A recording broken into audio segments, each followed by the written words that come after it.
Hey everybody, Life's Journey at 50 here. So, as you can tell, we got boots.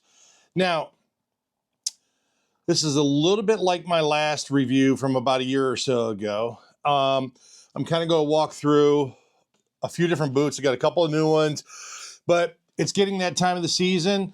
It is February and everybody's itching to get out. Some of you are already riding, those that are lucky to have the spots that they are able to ride in. But here so far in the Midwest, it has been snowy and cold.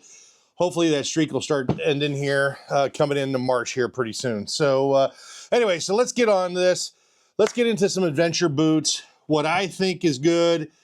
Again, my opinion, this is kind of gonna be like the tires. Everybody's gonna have an opinion. Leave the comments, love the comments. As you guys know, if you saw the last video about the comments, I have some fun with that stuff, really enjoy it. So keep them coming.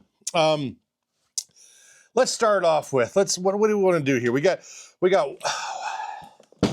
waterproof here, and here, non-waterproof, okay? So let's start off with, let's go the touring boots.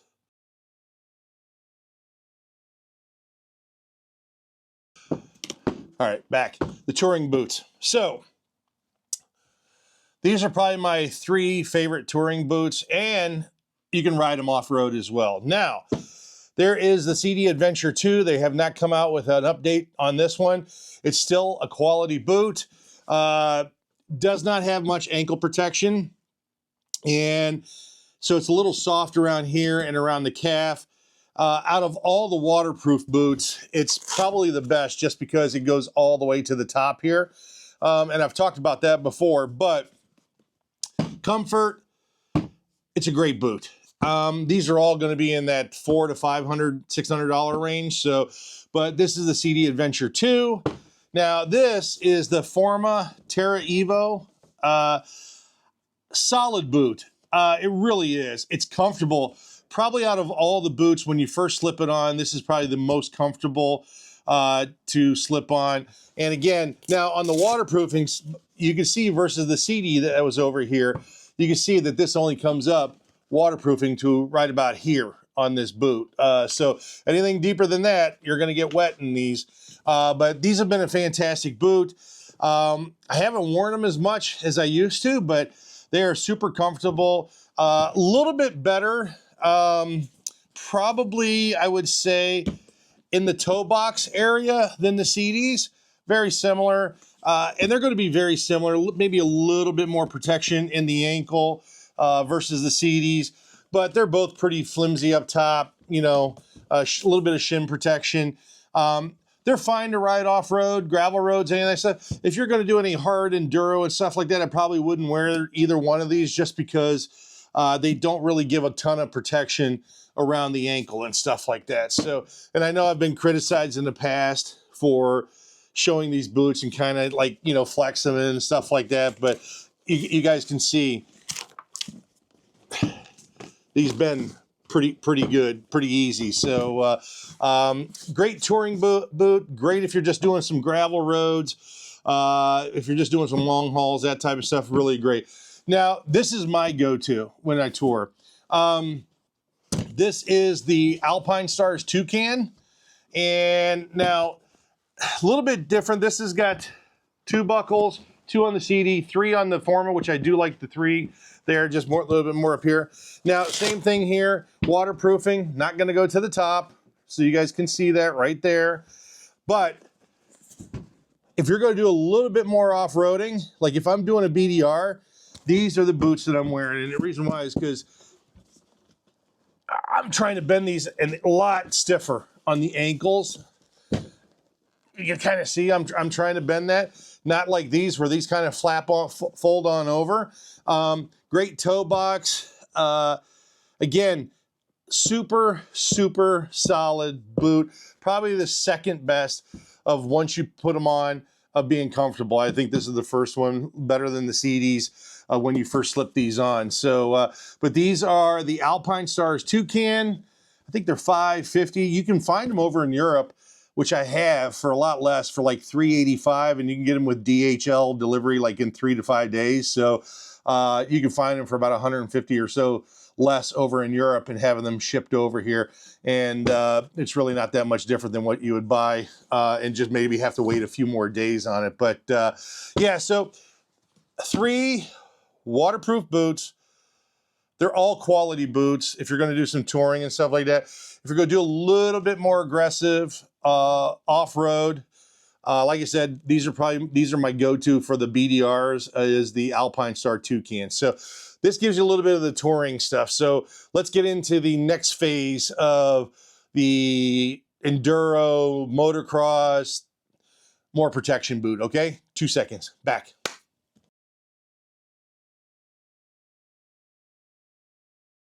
All right, back. Here we go. So, Tech 7s and Garand, and I know someone's going to butcher that. Garand. I always say Garand for some reason, but it's Garand. But now these are new. I've only had these on the bike. I've only ridden up and down the street on them, but comfortable so far. Haven't obviously taken those to the test. And these are, I think I showed you guys these Alpine Stars. You know, so I don't think, and I've only had these on the bike maybe for a couple of miles as well and haven't broken them in, but you can see that I do have the other Tech 7s here. So these 2 are waterproof.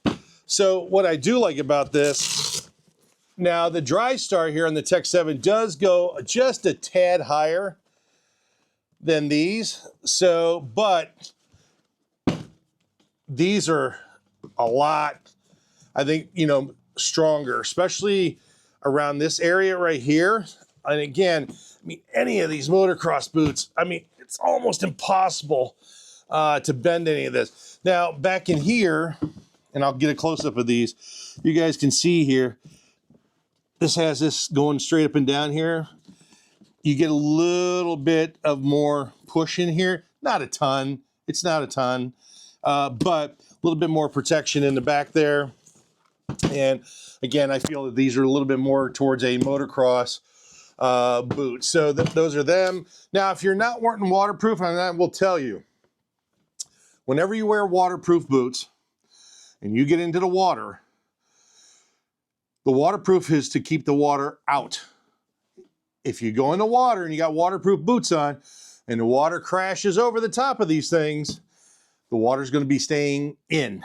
So these turn into buckets. So once you get them wet on the inside, you either got to have a boot dryer with you somewhere if you're you know, at a rally or camping or something like that.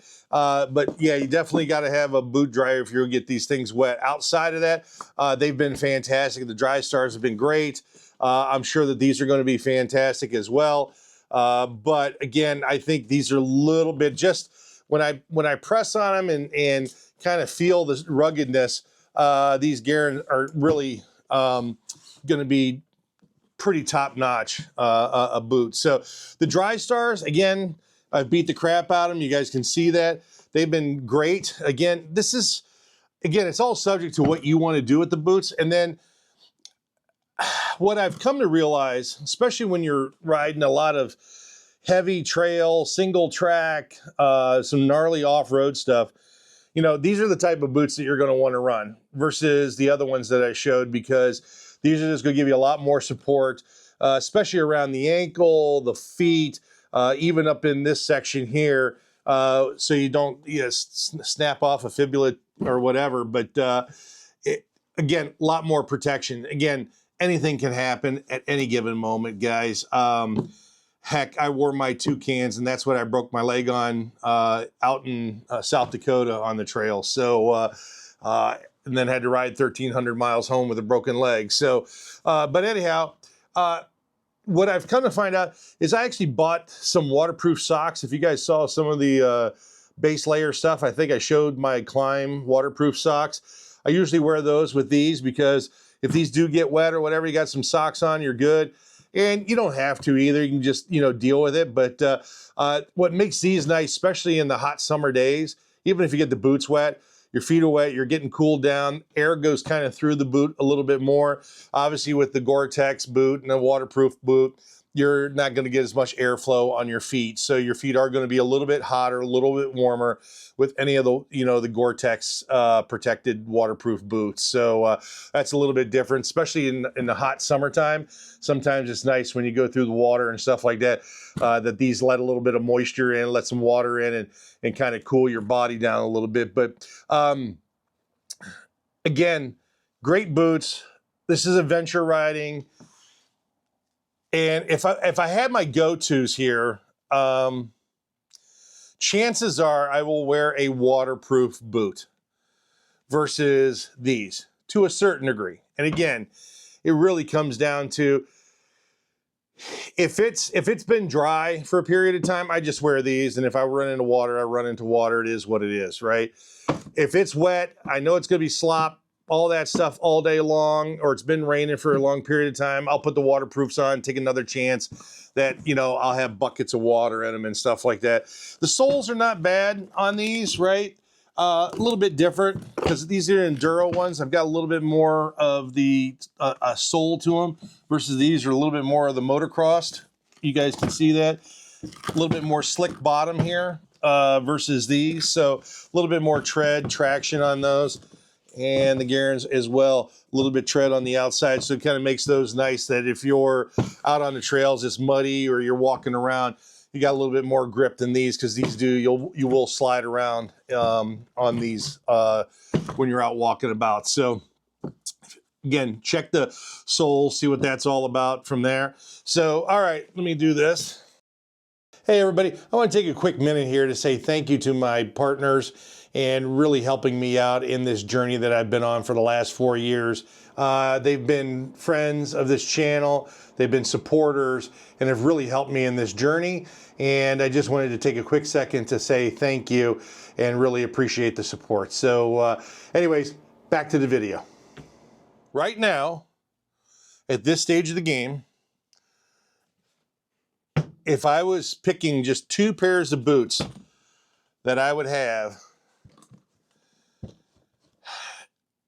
it's probably going to be, one is definitely going to be the Toucan, the Alpinestars Toucan. That's for my touring. Even if I do BDRs, even get into a little bit of rough stuff, I know that these are going to be a solid choice.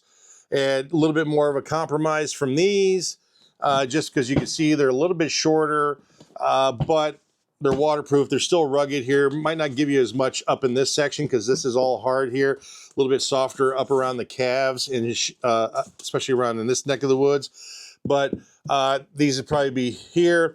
And then I'm going to say a tie would be either one of these. Now, again, I haven't rode this one yet fully and put it through its paces. I got a feeling that this is going to be equivalent here, is my personal opinion.